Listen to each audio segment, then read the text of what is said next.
Welcome to StonerCast, your official deep dive into Columbus Clingstones baseball. As the AA affiliate of the Atlanta Braves, the Clingstones are building the future of baseball in the A, and we're here to bring you closer to it all. Get the inside look at what makes this team and this community so special. This is StonerCast. Here's your hosts, Ricky and Dave.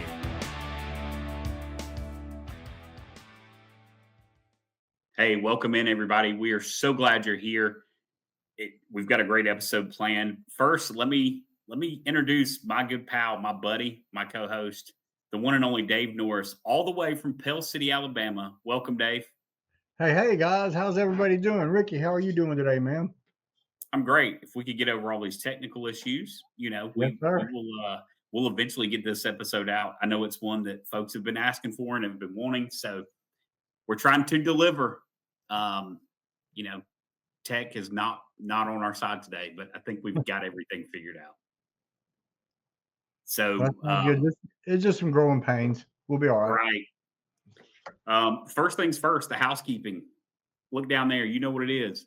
Mash those buttons. Like, subscribe, and share. Tell a friend to tell a friend. Tell an enemy to tell an enemy. Hell, tell two of them. StonerCast is here. We're here each and every week bringing you true behind-the-scenes content from the Columbus Clingstones, from player perspective, from coaches, from stadium and front office workers, all the way down to family members of players. We want to get their perspective as well. So we're working hard to bring you the best guests that we can get each and every week. And your likes, subscribe, shares, your fan question submissions, those all keep us going. Those show us that you're enjoying what you're getting. And that makes us get up and get ready to do these recordings each and every week. So, Dave, our guest today, knocked it out of the park once again. A couple times. Yeah. Well, we've knocked it out of the park with a guest that is pretty good at knocking it out of the park. So, we are super thrilled to have him on today. And I'm just going to jump right into it. We're just going to bring him on stage. We're going to start this interview. StonerCast Nation, you guys have asked. We've answered. Please welcome to StonerCast, the EJ Exposito. What's going on? How's everybody doing? Hey, what's up, man? Going well, man. You guys were talking about me knocking it out the park. I didn't knock them out as much as I wanted to, but I'm happy I did a couple times for you guys. For sure. And we'll get into that. You also didn't have as many chances all season in Columbus because you spent part of the season in Rome. So, I'm thinking in Rome got quite a show from the EJ Exposito. So, for sure. We'll get into that when we get into the questions. But, man, people have asked. Usually when we talk about this and the guests that we brought on, they're like, you need EJ. So we've delivered. We've brought him EJ. Sir. So, thank you guys for having me. Absolutely. So we're gonna just jump right into the questions. You answer, take as long as you want in your answers. You can make them as short as you want, and we'll get this out to StonerCast Nation. They'll be super thrilled to hear from you. So, EJ, you were drafted in 2022 by the Braves. You were around 16 pick 485. Yep. How did your college experience at Long Island University prepare you for that moment and then prepare you for the pros? And kind of what adjustments surprised you the most once you entered minor league play? Well, it wasn't just LIU that did, prepared me for professional, I guess. My whole upbringing, honestly, from, I would say, high school, to be honest, prepared me for the whole professional baseball as a whole. So I guess I'll start you back from high school. I went to St. John the Baptist, a Catholic school here in Long Island. And my public school area that I'm in wasn't the best. So my dad was like, you got to go somewhere else to get you around some better talent and stuff like that. So, I went to St. John's, and I was blessed to have the coaching staff over there that Ronnie McKay, Casey McKay was the head coach. Ronnie McKay was his dad, was the assistant coach. But Ronnie McKay had professional experience. So he coached with the White Sox. He coached all over minor league baseball. So he had a little knowledge in it as well. So how practice were run, how he would coach the guys. It was run as a professional, team at such a young age, at a high school age. So like I was blessed enough to have that. And a lot of people don't know that my first year I went to college was New York Tech. I went to New York Tech my first year. That's a whole story in itself about the whole LIU thing. But I went to New York Tech, and the coaching staffs there was probably even better of a coaching staff. Like they had Jimmy Gales, Chris Rojas, Frank Catalanato. I don't know if you know all those names. Chris Rojas, Jimmy Gales, minor league guys. Chris Rojas played in the WBC for I forgot what team. Now I'm drawing a blank. But Frank Catalanato, he played in the big leagues. So like they ran that program as a professional program. So it was just, it was an amazing experience. And now getting to LIU, it was just at that point I felt like I knew a lot already, you know what I'm saying? And my coaching staff over there was pretty good too. So just playing a lot and getting the innings in, I think that helped me a bunch. So, yeah. EJ, in between your college seasons, you played summer ball with a few different summer league teams. Yeah. Can you give us some insight on how that helped prepare? Can you give us some insight on how you feel doing so helped you become more prepared for the draft and professional ball? Yeah, for sure. So where did I play at? My first year I played in Massachusetts for the Worcester Bravehearts. Mm-hmm. That was the COVID year, I think. Yeah. It was right after COVID. It was kind of shortened because COVID, and then after everything with COVID cooled down a little bit, they sent me out to Massachusetts, and that was fun. My second year was in the Northwoods in Wisconsin, which was an experience in itself, to be honest, especially me being from New York. And then my third year was in the draft league in Pennsylvania. I played for the Trenton Thunder or New Jersey, yeah, that area.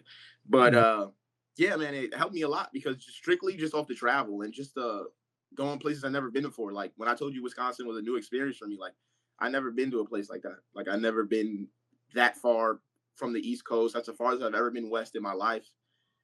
And it was just a whole new experience. And like doing those things kind of gets you accustomed to traveling all over the East Coast, all over the southern area of like different states and whatnot. And if I didn't do that, I wouldn't be prepared for the long bus drives, for the bad rest stops that you stop at in the minor leagues. And like, it's just, it prepares you for a whole bunch of things. It prepares you also from being away from home.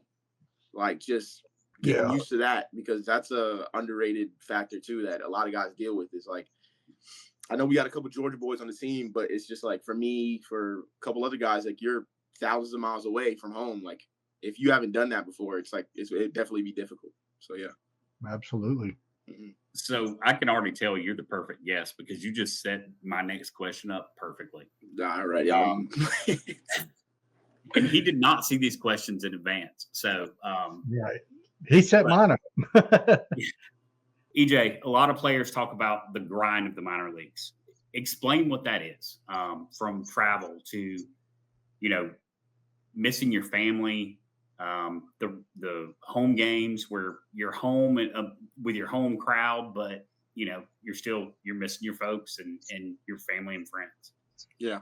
So I mean, yeah, for sure. It's a grind and a half. I know we can just start first with the travel. The travel itself is pretty tough. I mean, in the league we're in, it's not that bad. I think the longest trip we got is Knoxville, probably maybe. I don't know. I didn't go to Knoxville, but it's probably like just over 5 hours or something like that. I know in Augusta we had to drive up to Fredericksburg, and that was like 13 hours. So like the travel in itself is just a grind.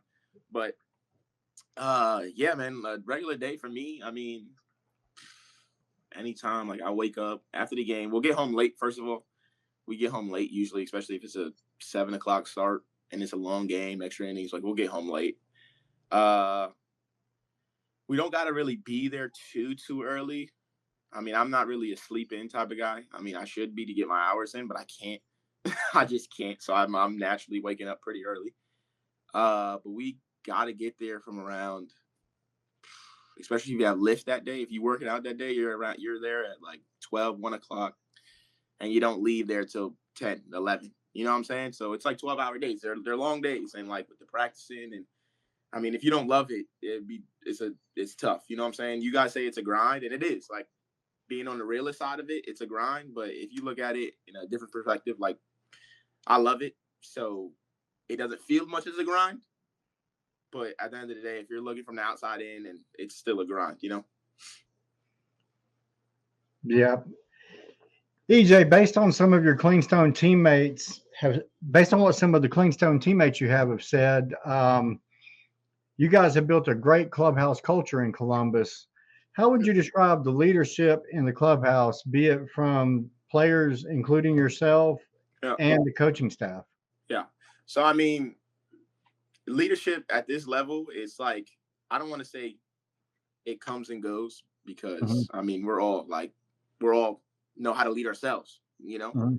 You know, when we're talking about like younger groups, like a college or a high school team, of course you need a leader because some of those guys are, you know, they're lost. They don't really know. They need some guidance. But like when it comes to professional baseball, I feel like, I mean, everybody knows how to lead themselves, knows how to, you know, take care of themselves, knows how to play to win and stuff like that.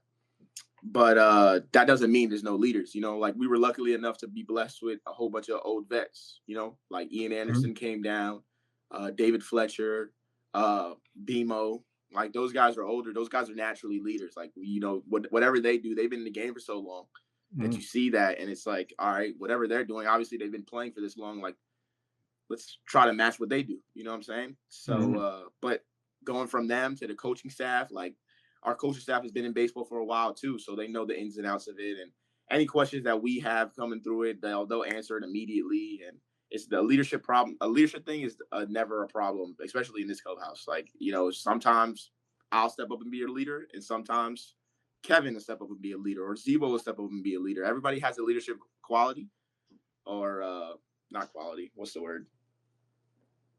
You know what I'm saying? But trait. You have a leadership trait. You know, but so like whenever it's needed from anybody, it's you know, it's allowed. Awesome. So I'm going to ask part of this question, then I'm going to play a video, and we're gonna talk about this really special moment that happened for EJ this past season. So the 2025 season started off with an absolute bang for you, EJ.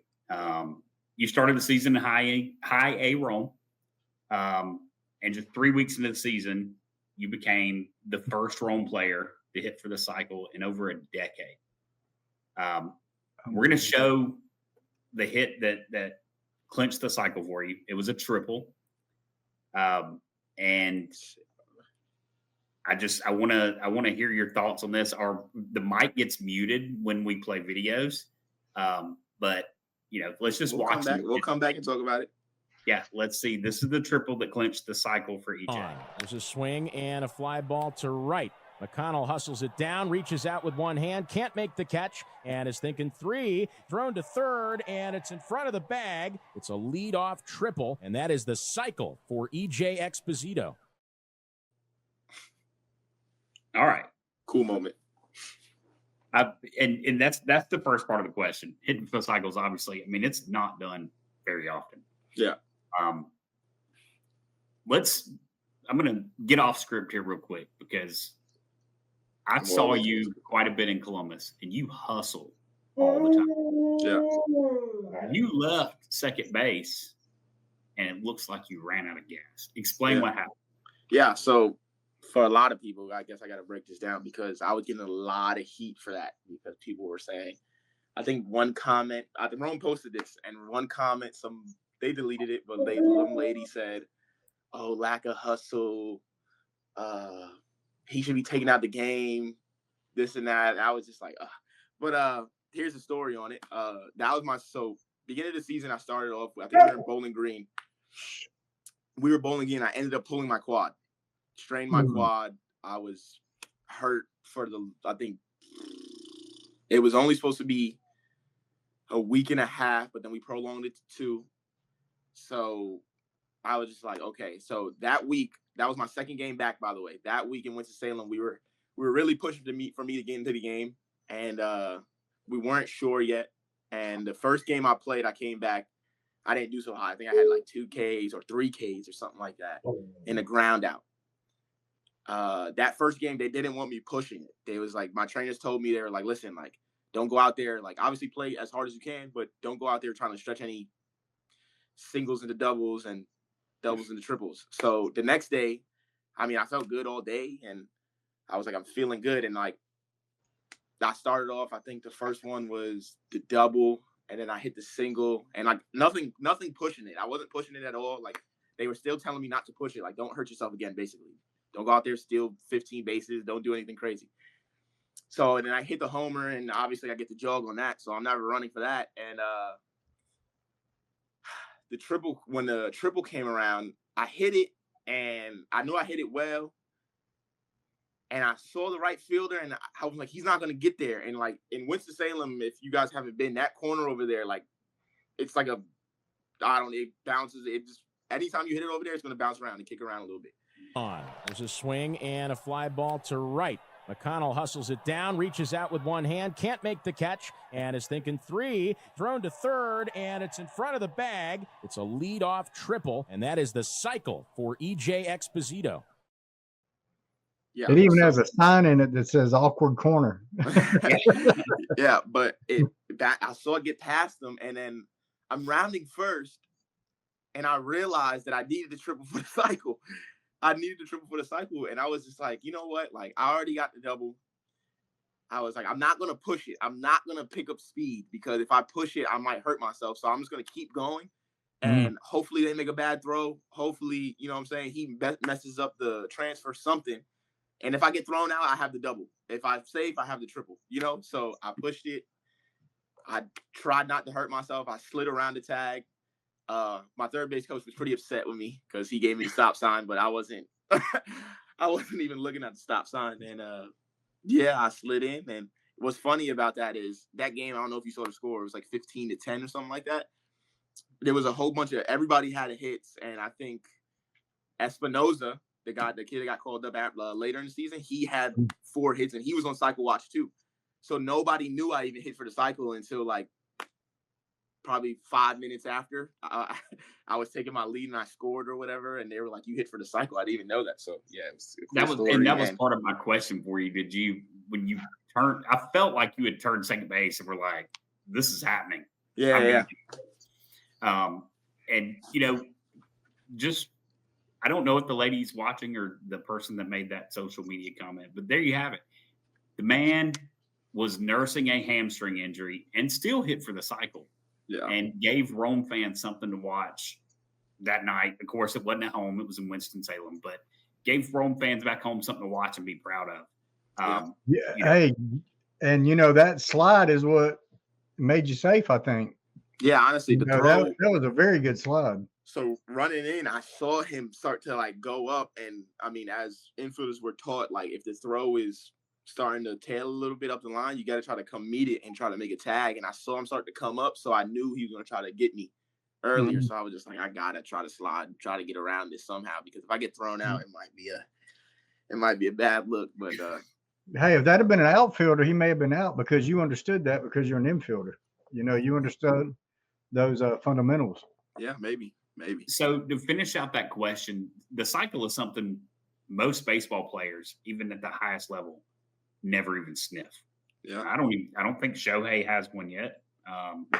Mainly, he's just hitting bombs every time he gets. Yeah, he doesn't need to hit cycles. He's hitting them out the fence. Yeah, but what stands out to you as a memory from that night, whether it was reaction from teammates or coaches or the crowd, or your third base coach after he jumped on you for running through the stop sign? When folks said, "Wow, you just hit for the cycle."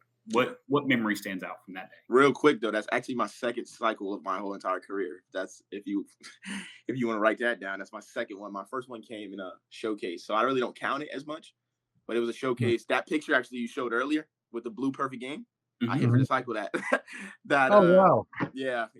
But it was a showcase, so I really don't count it as much. And I mean, it was at bats, but what stands out is, like, I don't know, man. It was just a cool moment for me, because it was my second game back, and I mean, that year, starting it in high A, like I wanted to start it in double A that year, and coming out there, and I was pretty upset starting in high A when I first got there. So and then I got hurt. So it just trying to kind of snowballing of that just down feeling of just, man, like this stinks, even though I loved it there. I love it in Rome, but it just really stinks doing a full year there last year and then going back there this year. But coming out and then after I'm hurt to do something that somebody hasn't done in decades, like I'm just happy to be, to be remembered in that historic team, Yet again, you set me up for this question perfectly. On June 10th, you got the call up to Columbus. Describe your emotions when you learned that you were headed to Columbus, where you said that you had actually wanted to start the year. And take this opportunity to share some of your thoughts on the park itself, Synovus Park, and the fans in Columbus and what you enjoyed most about playing here. Yeah, so I know, what'd you say, June 10th? June 10th. Yeah, it's a good day. Real good day.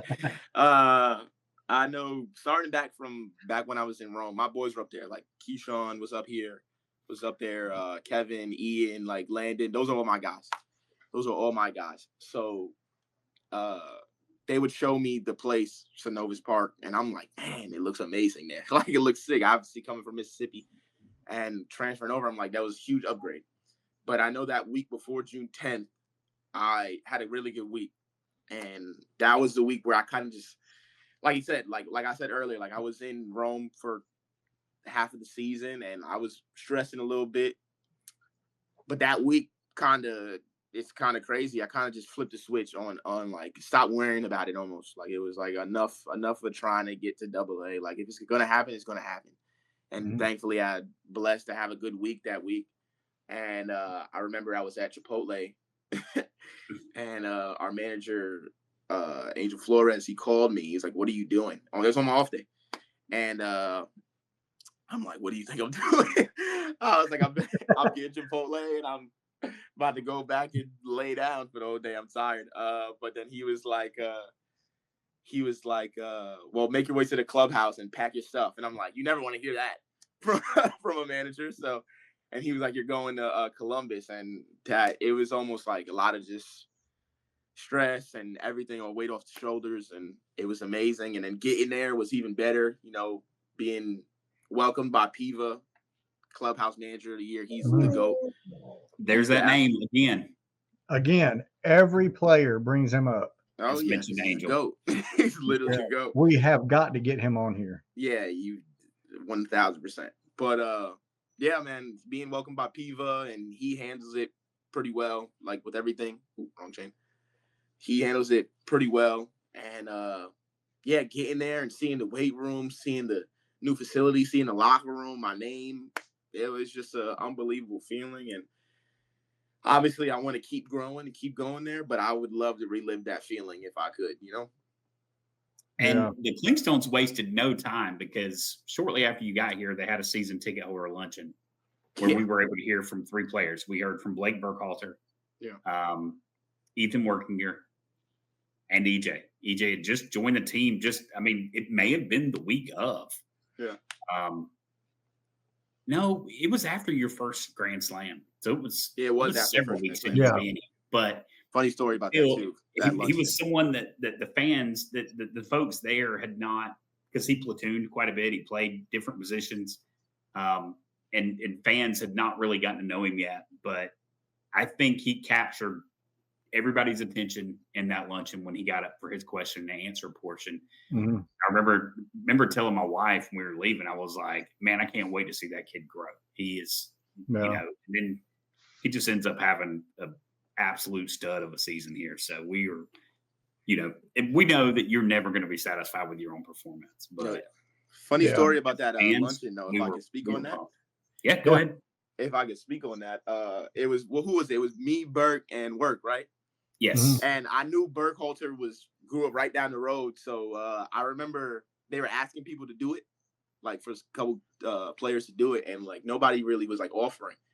And I remember they asked me and I didn't know what was it about. I thought I was just going up there to go, sign some balls and say hello to people, walk around while everybody eats and not really go on the stand and talk.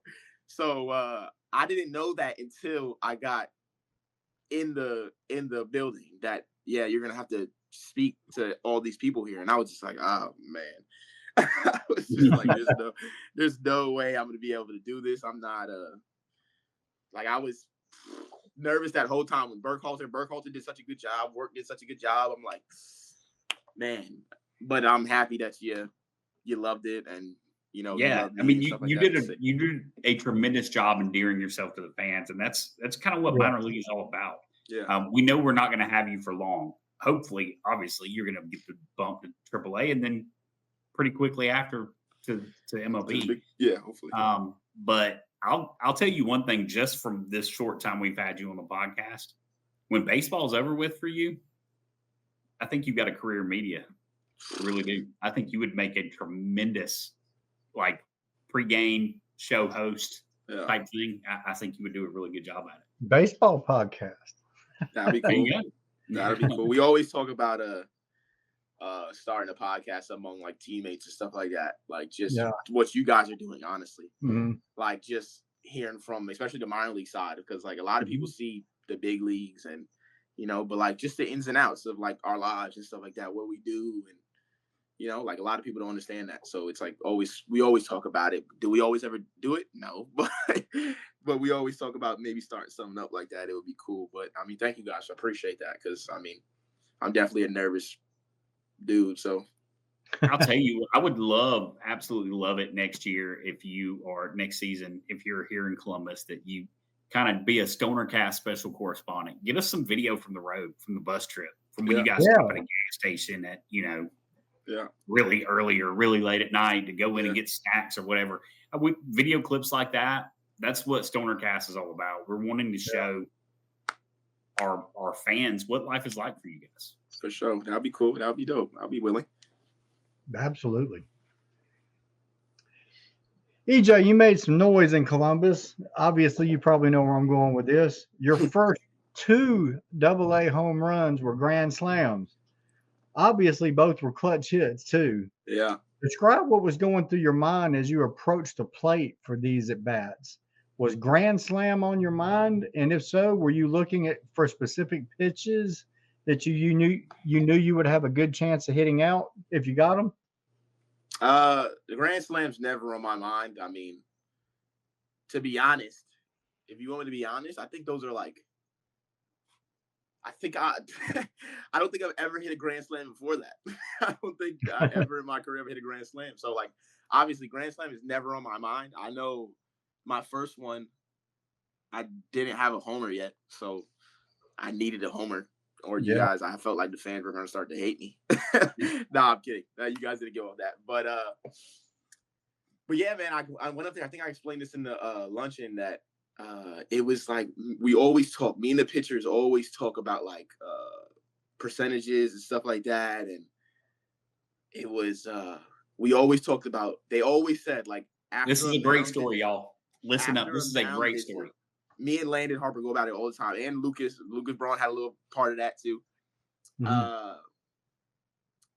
They would say after a mound visit, the percentage of a strike goes through the roof. And it's the fastball strike. I don't remember if it was fastball or slider strike, but I think it was just a strike. It goes through the roof. Like it's almost like from 50 to like 85, 90%. So I went out there. I was on deck, and they had a mound visit. He obviously loaded the bases, and they had a mound visit. And I remember thinking, I'm like, we about to test it here. We're about to test it because I'm always going back and forth. I'm always looking to prove the pitcher's wrong, obviously, because like as position players, it's fun proving the pitcher's wrong because they're nerds. But yeah, I'm sitting there and I'm watching this mound visit, and like I'm like, all right, maybe we'll see if they're right or wrong here. And unfortunately, they were right. But fortunately for me, it worked out in my favor too. So yeah, that was sick. I mean, I wasn't really looking for anything too specific. I was just looking for a strike, you know. Yeah, I was just looking for a strike, and I think the second one was against Chattanooga. Mm-hmm. The second one was against Chattanooga, so, yeah. And I don't really remember too much about that one. I just remember the bases were loaded, and I got a really good pitch to hit. I don't think there wasn't anything too crazy to that one. I know we were down, and I was pretty upset that we were down by a lot. I remember being mad that game. I was pretty upset. Wasn't one of them was in Synovus Park, almost a dead center field, Grand wasn't Slams it? came in Synovus Park. Yeah, it was almost a dead center field too, which for some reason it seems almost impossible to hit a home run out to center field at Synovus. I don't know what it is. Yeah, we talk about it all the time as like the team, like the corners there at Synovus Park, the ball flies. So like Yeah. we say from the bullpen over to the left field foul pole, ball flies, and from maybe like the second door over to the left for the clubhouse, for their clubhouse to over, the ball flies. But center field, I don't know, for some reason there, it just kind of, the ball dies out there. Because I know I've had a lot of balls I hit out there and they got caught. And it was pretty frustrating. But yeah, I don't know. But it's a little weird quirk to the field. And so Stoners, Clingstones fans, you know, Work had 3 Grand Slams this year. GQ had 2. EJ had 2. Work and GQ both hit at least 1 on the road. EJ made sure he delivered twice at home in front of his people. So, all the more reason to love him, right? EJ, when you hit a stretch where things just aren't happening for you, slumps that every hitter, every player goes through at every single level, what's the internal dialogue like for you?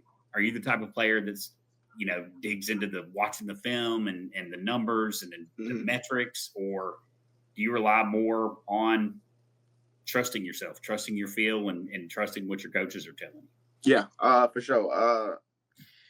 I'm a little bit of both. I go all over the place. It depends on the slump. So this year I felt like I slumped. My slump was a little different than like years prior. It was, I was hitting the ball hard still, just right at guys. And like they would catch them. I would hit it hard. It would be either on the ground or right at somebody, or they would run it down in the gap. And in those moments, it's, you got to trust yourself, man. It's the game. Like, it's just the game. And it's hard to, as you're going through that, to trust yourself and not to change something. Because, I mean, you're struggling. You're not getting hits. The first thing you want to do is like, I got to change something. I got to figure something out here. But in all reality, sometimes it's just the game. It's literally the game. It's the reason why 3 out of 10 is exceptional now. 2 out of 10 people are trying to make a case for it's really good. But, you know, it's sometimes you really got to trust yourself. And then there's days where, like, the swing just doesn't feel good, where you got to go back to the lab and you got to go to your coaches and ask them, like, what do you see? And you got to go to the film room to break it down yourself. I think there's a fine line for everything. I think early in your slump, you got to trust yourself, because that's what usually happens. It's early in your slump, you don't trust yourself, and then you go to change something up, and then you slump longer because you're doing something new. So I think it's a fine line. If you're struggling but you're getting your good swings off, I think trust yourself, man. But if you start struggling and you're not getting good swings and you're getting yourself out, then all right, go to the lab, go to the film, and figure something out. Yeah. EJ, Ricky and I have both spoken to multiple players across the season last year. And one of the big things I've talked to them about, I think Ricky has too, is the difference between the pitching between single A and double A. Yeah. Can you describe the difference between pitching between those two levels? I don't want to say it's a huge difference. I don't want to say it's a huge difference, because I mean, at the end of the day, they're one level away from double A. Like, you know, it's not the biggest difference. The biggest difference I've seen though is double A stuff. They got better stuff. Like, you know, their stuff moves a lot more. They're throwing in the zone a lot more too. But like in high A, you'll get the occasional guy that can't find it and stuff like that. Like, just really struggling around the zone, and you'll get the occasional guy that their stuff isn't really sharp. It's not really the best, but especially this league that we're in double A, I can't recall one dude can't find the zone, or their stuff wasn't really that elite that day. Like, their stuff is good. They're finding the zone. I think you can look this up. I could be completely wrong, but I'm sure, I think our league is like holds the best pitching out of all minor league leagues. Yep. So like, Absolutely. So for fans at home, when we struggle, keep that in your notes that our league is tough to hit in with the ballparks and the pitchers that we face. But like I said, I don't think it's a huge difference, but there's definitely a difference there. And I want to say Brett Sears told us kind of his opinion on that kind of line of questioning. Single A and high A, sometimes you're dealing with kids that are 18 years old, 19 years old. And his perspective as a pitcher, throw into an 18, 19-year-old, he's like, okay, yeah, this is going to bring him up. And then when you get to Double A, you may have a guy that's 30. Oh, yeah. Playing. Yeah. And you're about to face a 30-year-old that's been around the block. He's seen every pitch you could throw and has probably practiced better than a 19-year-old in Single A. So for sure. I think as you go up to, it's not only is the pitching getting better in the Southern League, but you get more mature, more experienced, and picking out pitches. Yeah, to your point, it's like I always make the joke where it's like, you get it's harder to hit in low A than it is in Double A because you'll get the guys that you're facing and they'll just throw 8 balls in a row to the first 2 batters, and then when you get in there, they're dotting you on the corners because they don't really know what they're doing. They're just kind of throwing. You know what I'm saying? And in Double A, it's always funny to me. You'll get the guy that I know I said earlier, like everybody's stuff is really good, but you'll get the guy that's throwing 89 to 91, but he's in Double A for a reason. He knows how to pitch. He knows how to get you out. So when you think you could breathe a little bit. Like I know when I get up there and it's not 95 plus, I'm like, okay, I can breathe a little bit, but they got something, a ridiculous curveball, ridiculous changeup, or they just know they don't throw balls. They're, nibbling on the corners. It's there's the ins and outs of that Southern League is in the pitching. The pitching in that Southern League is really good. So, yeah, they call it the Pitchers League for sure. Like 237 in the Southern League is 287 everywhere else. Exactly. EJ, I noticed that you have a fan from Rome, a little young man, him and his mom. They've followed you around and came to several games out of town. He was a huge fan of yours in Rome. Yeah. And I sat right behind them at Birmingham, and that's when I met him. Yeah. And got to see you interact with him after the game and such. And that was really awesome. That was the first time I'd met you, and that made me think the world of you, the way you you treated that kid. He's such a huge fan of yours. Tell us what that means to you for a little young man to think that much of you and be such a huge fan of yours. Yeah, man, it's awesome. Cam is sick, man. He sits right behind on deck in Rome, and obviously last year my full season there, and like a little bit of this year, he was so hyped for me to come back. And man, that's who you got to play for, because it's like when I was his age, like I used to do the same things, and like the guys that didn't give me the time of day, it kind of sucked. So like anytime like he comes up to me, it's like, man, I see myself in him almost. It's like he loves the game, and his mom and his dad always tell me that like he watches online and he knows everybody's batting stance. Like he does everybody's batting stance to a T. And I hear that and I'm like, I used to do the same thing. I used to do that too. Yeah. So like, it's awesome to hear. And like for him to come to Birmingham to watch me play, like you have no idea how much a familiar face going back to the minor league grind and to being away from home. Like, yeah, those guys maybe not my blood family, but seeing a familiar face in a place that I'm not that necessarily comfortable with yet, it just makes a world of it. It's like, dang, that is family, rather than just a random fan. You know what I'm saying? This guy took out his mom and his dad take times out of their day to come drive a couple hours to come watch a guy like me play, Yeah.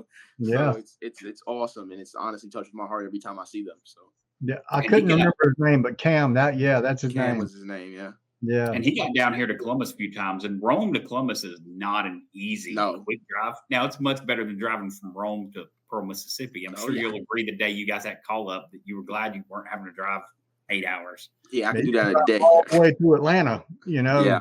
I went around Atlanta, so it's like I didn't have to go through Atlanta, which was another perk in itself that you don't have to go through Atlanta. It's like it's a little sketchy, but you go around Atlanta. Yeah. All right, EJ, last question before we get into some fan-submitted questions and then our soon-to-be famous lightning round that we give all players. So you delivered some unforgettable moments for fans in Columbus in 2025. What's that next step? What are you working on this offseason? What goals have you set for yourself for the 2026 season that you think will bring you closer to AAA and then obviously the roster in Atlanta? I mean, any goal I'm having this year is like it just comes from just getting better every year. So like I hate to be vague in that, but at the end of the day, my game needs to get better in all aspects for especially in minor league baseball. The way I call it the cheat code of minor league baseball, it's like you got to get better every year. You can't have digression years. You know what I'm saying? Like it's if you want to get to the big leagues, they say it's hard, don't get me wrong, but it's like a simple solution. You know what I'm saying? If you're getting if you're getting better every single year, not solution, equation. If you're getting better every single year, that shows them that you're developing. You know, it's not like they have to be like, you didn't have a good year this year, and then I had a really good year this year. You know, it gives them, they can just strictly say you're getting better every year. So when it comes to like goals and stuff like that, it's the whole game to just get better every year. And honestly, like I do want to get to AAA. I do want to get to the big leagues, but that's not my plan. You know what I'm saying? My plan is to just be where my feet are. Like if I'm in Columbus and I start in Columbus, that's where I'm at. That's where I'm at. I'm going to treat it like this is not the top, but I'm going to treat it like this is my home for now. And if I get the call to the AAA, amazing. You know, if I don't, cool too. That's not what was my plan. You know what I'm saying? So just staying true to myself and getting better every single day. Yeah. All right, Stoners. It's that time. Welcome to our fan submitted questions segment where you officially take over the show. Every week when we drop a guest announcement on Facebook and Instagram, the comments explode. The messages roll in the inbox at thestonercastshow@gmail.com starts lighting up. And the best part, we don't pick and choose. We ask every single question you send us. No filters, no skipping, no softballs. This is pure fan power. Let's dive into what StonerCast Nation brought for our guest this week. EJ, this one was submitted by Cal Collins via the StonerCast Facebook page. Cal Collins. EJ, if you could take one tool, be it speed, power, glove, etc., from any major league player, past or present, who would it be and why? Oh my goodness. I would take Barry Bonds' hit tool. There you go. I would take Barry Bonds' hit tool. He's the GOAT. He's one of the greatest of all time, you know, at least in my opinion. Yeah. At least in You my take the opinion. steroids out of the question. He was still take the still one of steroids the out of best it. to hit a He's still ball. really good. That's at least how I see it. I mean, his hit tool was unbelievable. Like if I can hit like Barry Bonds, I probably wouldn't be on the StonerCast right now. So that's unfortunate. That would be really unfortunate. But if I hit like Barry Bonds, well, you know that grip that I showed you has a lot to do with what Bonds does. It forces you to bring that knob down. Oh, yeah. You know, that's why that grip works pretty well. Anyway, we'll talk about that later. All right. This question was submitted by 205 Bleacher Creature, Mr. Chuck Williams. EJ, John and I would like to know how your dad is doing. He's doing good. He's always doing good. I was just saying, I think you guys love him more than me, but he loves it. He loves coming down. The times he did come down, he loved chatting with you guys and meeting all the people and the fans and stuff like that. You know, the love you guys show me, it goes directly to him. So he's doing good. He's always doing good, and he's excited to come watch a couple games. Hopefully, he comes next year and watches a couple ones. All right. This question was submitted by Tara Wilkins via email. EJ, describe the feeling of hitting a grand slam and how did it feel to have your dad there to see it? Oh, well, I kind of forgot he was there. I kind of forgot. You know what's crazy? He made you change your bat. What'd you say? He made you change your bat, didn't he? That's right. Yeah. Yeah. He always does. Somebody told me. I think you told me that, Ricky. He told you to change bats. Yeah, he coaches me to this day. I know he coached me when I was younger. Right before, I think the last time he coached me was maybe middle school-ish. But I mean, he's still my coach at the end of the day. So like, it's like I try to fight him on it sometimes, but it's no fighting, my pops. If he's telling you to change the bat one time, you know. But I mean, the feeling of hitting a grand slam is unbelievable. It's you don't feel it until you're like rounding third. At least for me, when you're rounding third and you see 3 guys standing there waiting for you, you're like, dang, I really did that. It's dope. But to do it in front of my dad, it's even better. It's 10 times better because I know there was a point in my career that I just wouldn't play well when he came. Yeah. I don't know, for some reason, every time he came to watch, it wasn't I didn't really play super well. But I always did have a homer mixed in somewhere. Last year, I think one of my farthest home runs I hit all year was when he was there. And so just hitting home runs in front of him, give him something to cheer about, something to be proud about. Like, that's my son. It's like amazing, especially like coming down to a new spot at Columbus, meeting all those people. For me to hit a home run right there, he's probably sitting higher on the throne than I am, so it's amazing. There is absolutely no doubt in the world that he is extremely proud of you. Yeah, man. Another email submitted question comes from Corey Wilkins. EJ, what is one thing that you would like to communicate to Columbus fans? One thing that I like to communicate to Columbus fans. Thank you. First, I want to say thank you for welcoming me. I know I was a late arrival, and I have my own opinions about late arrivals, at least for myself. It's like those guys get it tough, not starting with the team, and and especially if they don't do well right off the bat, it's like, who's this new guy and why they call him up and this and that. So I mean, the Columbus fans welcomed me with open arms, man. Like, I know. I mean, I did start off pretty okay. I know I didn't have that homer right away, but you guys had patience with me. You guys cheered me on, and then next thing you know, I got a Exposito chant every time I'm walking up. So, like, it's unbelievable how you guys treated me, how you guys treat the whole team itself, man, and especially for the first year. And I'm just excited. If I do, I'm lined up to start in Columbus again. I mean, hopefully something crazy happens and I start in AAA, but I think whatever happens, I'm probably going to start in Columbus, and I'm excited for next year and to come back and see all you guys, and hopefully we have a better year than last year. And that chant, that's 204 and 203, I think. They'll go back and forth with Exposito, when he would come back. That was sick.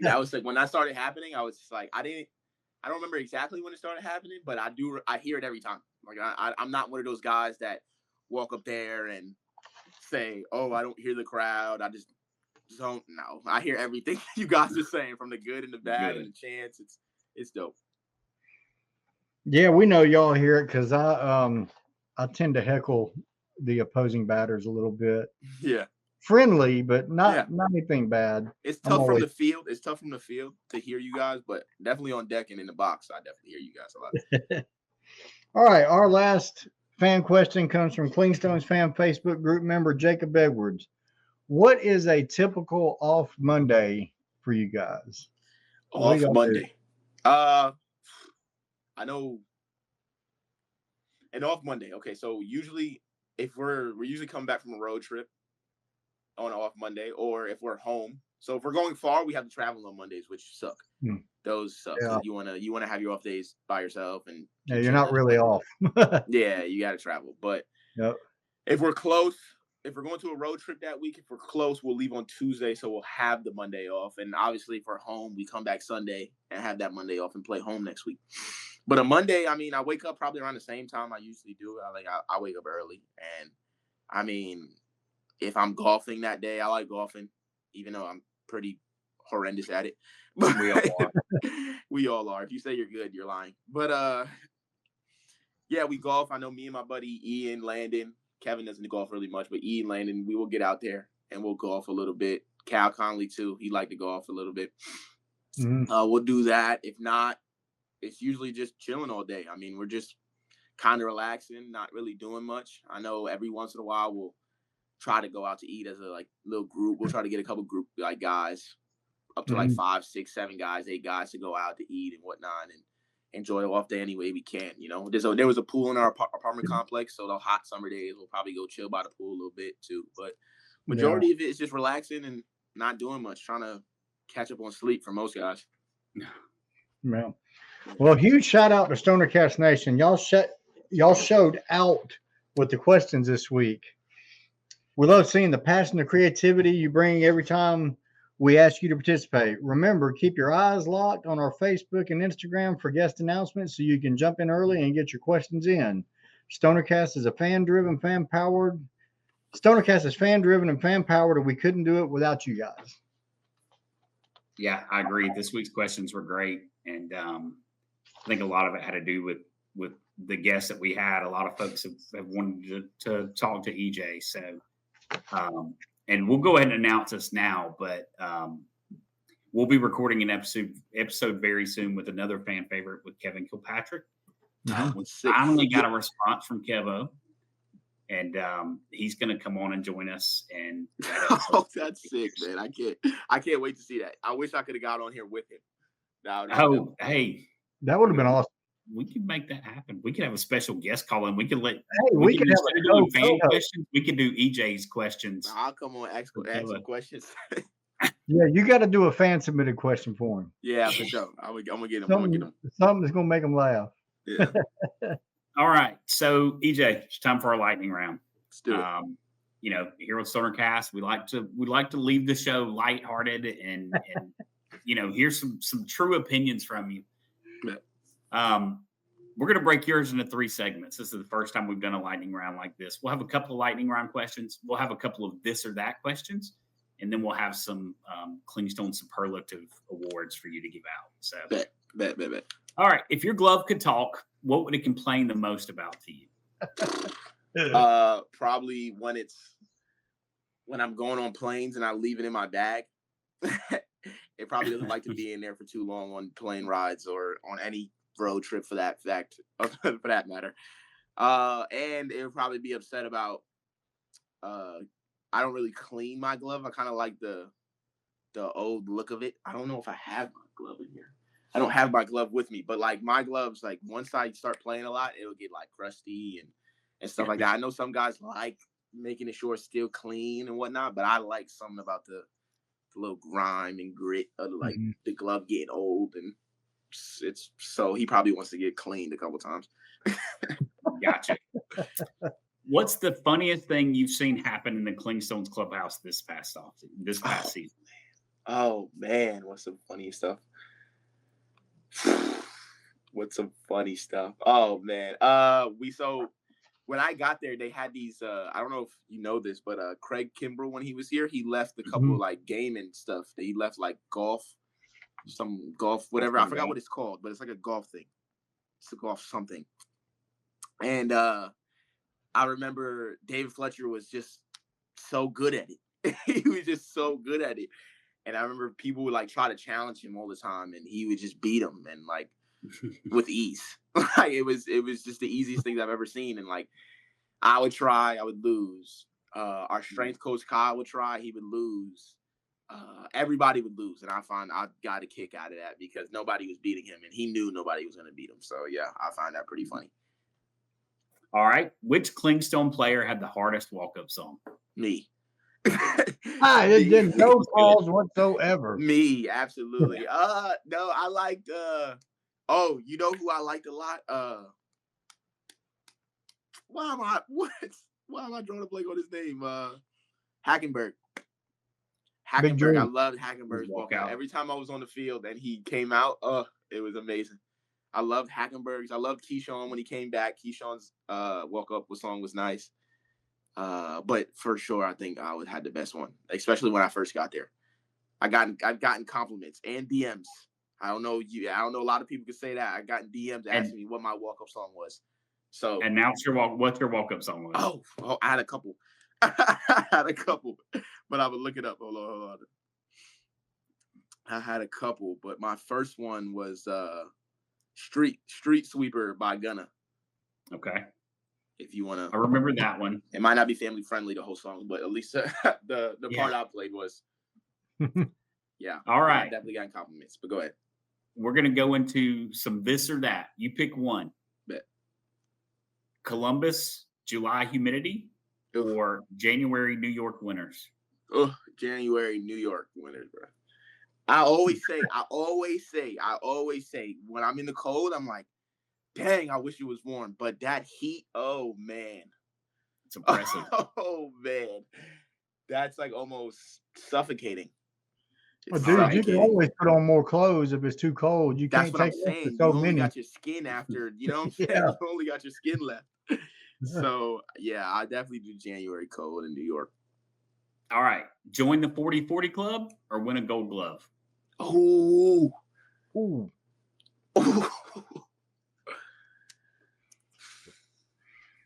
40-40. Like, throughout my whole career, I can't win a gold glove ever again? No, you could, but just in Okay, so any 40, given 40, year, 40. the award you would be happier with.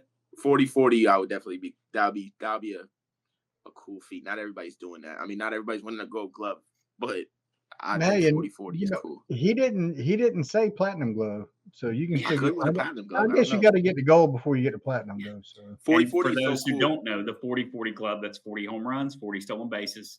EJ is capable of. You're definitely capable of hitting the 40-40 club. Maybe. I know 40-40 is cool because it's like you're playing the whole game. You got both. You got the power, you got the speed. Like you usually don't have both of that. Those fast guys usually don't hit homers, and the big donkeys don't steal bases. Zebo can hit 40 home runs. But I don't know if he can hit 40 bags. 40 bases. He's not stealing 40 bags. He'll be lucky to steal 4. David McCabe could hit 40 home runs. He ain't stealing 40 bags. Exactly. So there ain't but a few people in the majors that can. I think Shohei Ohtani and Ronald Acuna Jr. are probably close to about it. That's it, man. So 40-40 is definitely cool. Southern fried chicken or a slice of New York pizza? Pizza over everything. Pizza over everything. The New York pizza over everything. I really haven't had any true Southern fried chicken, so I can't really say it. But the New York pizza, if you haven't had it, you got to try it, man. There's nothing comparable. You can fry good chicken. You can find a place to fry good chicken up here. You have obviously not been to Minnie's in Columbus. Okay. See?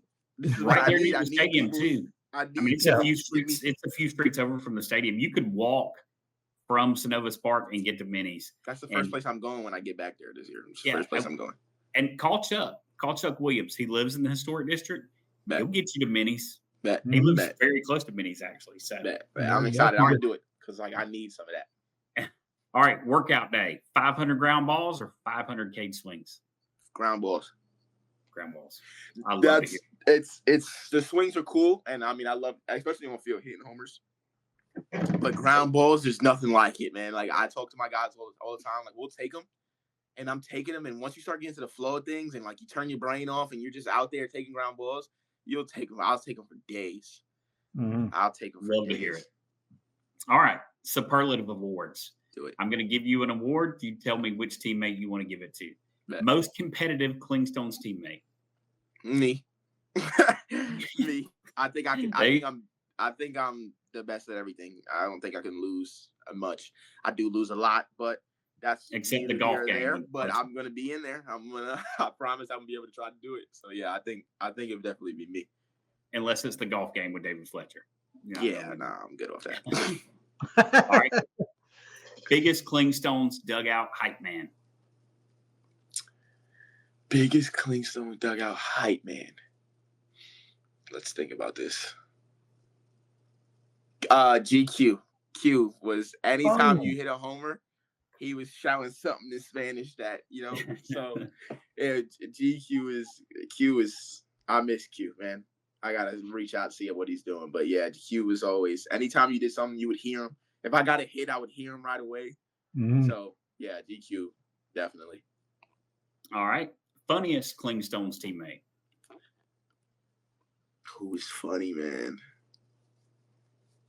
Zebo's funny in his own way. Zebo's hilarious in his own ways. Let me see who I'm gonna give that to. When we asked Zebo this question, he said Brett Sears. They're so corny. I hate how I saw Brett. I saw Brett's, and he said Compton. And Compton, they do have the same humor, that dry humor. So of course they find each other funny, and of course Zebo finds Sears funny. But I don't find that dry humor funny. I think that's a little bit of corniness. But who's hilarious, man? Fletcher was funny. I'm gonna give it to. I hate to do this because I hate to make his ego big, but I'll give it to Zebo. I love Zebo, bro. Zebo is a clown at the end of the day. We love Zebo too. We love Zebo. I don't know. Did you get to meet his mom and dad? I met him once or twice here and there, spring Two of training. the And sweetest humans you'll ever meet. They were incredible. he's a big teddy bear, so I get it. That's where he gets it from. Yeah. All right. Last one. Loudest Clingstones teammate. That's me too. You? That's me. I love it. He gave himself 2 awards. That's me. I hate to give myself awards, but that's me, man. It's a shame, to be honest, that I'm just so loud all the time. I'm so loud all the time. I honestly tried. There was a point where I tried to stop being so much and stop being so loud, and I just couldn't help myself. I'm always talking. I'm always joking around. I'm always having the music on. I'm always dancing. I'm always doing something. That's just loud. Hey, don't quit being you, man. Every clubhouse needs an EJ Exposito. That'll be dope. Sure. Hopefully every clubhouse. Who else got that? Who else won that award? I want to know. We've done funniest. I don't know that we've done loudest yet. Oh, okay. Yeah. So And I I'm don't doing that think more. I bet you I win a couple of those. I've been trying to kind of mix these up with the players and not give everybody the same question, so you guys don't study on me and come with canned answers. I won't shooting from the hip, but yeah. I'm going to go ahead and ask you this or that I left off. I had 5 I asked you for, and we're going to let this be. This is the last time I'm going to ask about this one to any player. So EJ's going to have the final verdict. Perfect. The Rome black jersey or Columbus's peach jersey? The black jersey? Why am I drawing a blank on the black jersey in Rome? The black one with the penguin. Okay. I got you. Oh, man, I'm sorry, Columbus fans. You're going to hate me. You're going to hate me. The peach. I don't like the peach. I'm not a fan of the wow. peach. Yeah, the black penguin is hard. I like the black penguin. It's got the gold accent. Yeah, the gold accent. I think the black looks better on me regardless. Like, if you would have said the white Columbus jersey, I probably would have said the white Columbus jersey. But I love the white and gray, the road and home. I love the gray one. I think the gray one was my favorite. No, actually, we had a black one too. The Columbus, right? Yeah, the black one. Honestly, the black one's hard. The black one ran up a fight with the black penguin too. But over those two, the black penguin over the peach. How'd you feel about the summer wing game where they made you guys wear the black jersey with the peach pants? Remember that day? Oh my goodness, we talk about it all the time about like the uniform combinations, and honestly, as a team, the peach jerseys are tough. Like the peach on peach, it's tough. It's a love-hate thing. Players either love it or they don't. You know. I mean, at the end of the day, we're playing the game, so we really don't matter. But like, I was telling Ricky just the other day that I wish on our white home uniform they put peach pinstripes on it. What would you think about that? Oh, like a different one, or just completely? Yeah, just like a white uniform with peach pinstripes. We would have to have the pants too, I think. Yeah, you got to have the pants too, for sure. Yeah, so maybe it'll work. I would have to see it. Yeah, I would have to see it. Oh, and to add on, I just thought about another dude, but you said dugout, but the bullpen, the loudest in the bullpen I always hear, LJ McDonough. Somebody else said that, didn't they? Somebody else did say LJ was loud. Yeah. Or they said he was funny or a prankster or something. I can't remember. LJ's funny. LJ's funny, but for like just dugout and like bullpen, like always hearing him. I wouldn't say loud, but biggest fan like of the team. Like whenever you do something good, LJ's saying something, especially for his own pitchers. Like he's chirping the umpire sometimes. That he can't see if it's a ball or strike from 355 feet away, but he's definitely gonna let the umpire know. He thinks it's a strike. So yeah, I love LJ. That's my guy. Oh, EJ, and last thing, Mets or Yankees? Yankees, man. Yankees. You're a Yankees fan. Yankees fan, born and raised, always Yankees fan. I don't think I have any Yankee stuff in here. I just cleaned out my room the other day. So, but I definitely had some Yankee stuff laying around. You're a Braves fan too, though, I'm sure. Of course. Just don't tell the Braves that I'm a Yankees fan. Yeah. Well, EJ, man, I can't thank you enough for coming on with us. You were a tremendous guest. Yeah, I'm telling you, your personality, you've got media written all over you after your playing days are finished. Man, you say that, and I'm like, I would never be able to tell myself that, but I appreciate it, man. It's amazing, bro. It's nice to hear that I'm good at something other than baseball, you know? Right. Well, and I'm going to encourage you, get with Jack when you guys get back to Columbus next season. Yeah. Tell Jack you want to do some. Ian did a rain delay like canned program for him where he played it during rain delays. and they were doing trivia on they were guessing which baseball player or which they were trying to guess which college a pro football player went to. Oh, And they had it was really, really good back and forth with those two. Tell Jack you want to record something like that. I'd love to hear you and him during rain delays. For sure. That'd be dope. That'd be dope. That'd be cool. So, man, again, I can't thank you enough. Thank you for joining us here on StonerCast. We want to have you back on next season. For sure. We've got some exciting things. Season 2 will launch in correlation with the season launch for the Clingstones. So if you are here in Columbus, if you're not in Gwinnett, we want to hear from you. For sure. Even if I'm not in Columbus, get me on. Absolutely. I'll be in there. Absolutely. And we've told, we've told Zebo that, you ever get the call to the majors, we want you on an episode right when you get the call that day. We want to just, even if it's 10 minutes of you telling us, same goes with you. We'd love to have that day on. would be crazy, but yeah, for sure. Yeah. That'd be tough, but yeah, that'd be cool. We can do the next. Man. Yeah, man. Thank you guys for having me, man. This was fun. I had so much fun. I wish I could do this every day, to be honest. I might be a podcast guy. Yeah, for sure. Every day. For sure. All right. We are going to close out this episode. EJ, thank you again so much for joining us here on StonerCast. Thank you guys. I appreciate it. Dave, my man. The Man. episodes, I feel like we say this at the end of every single episode, but you're not going to find many episodes as good as that one is. That's EJ right. was was awesome. He just brought it. he was at the top of our wish list when we first hatched StonerCast. We talked about what guest we wanted, and EJ was right there. And I'm so glad that we got him. And I think he gave us a great interview. He gave fans some great insight. Yeah. Absolutely he did. I was talking about his home runs, the clubhouse life, things like that, stuff on the road. It's really cool to hear those things from the players. It's get a little insight from them on what their life is like in uniform, on the field, off the field, traveling, such as that. It's really good stuff. For sure. And so this episode is going to air right before Christmas. So from my family, from Dave's family, from the Stoner, from us to StonerCast Nation, Merry Christmas. Merry I Christmas. hope you've all had an enjoyable, safe holiday. You've had a great time with your family. And remember the reason for the season. So with that, we're going to leave this one like we leave all of them. Go Stones. Go Stone.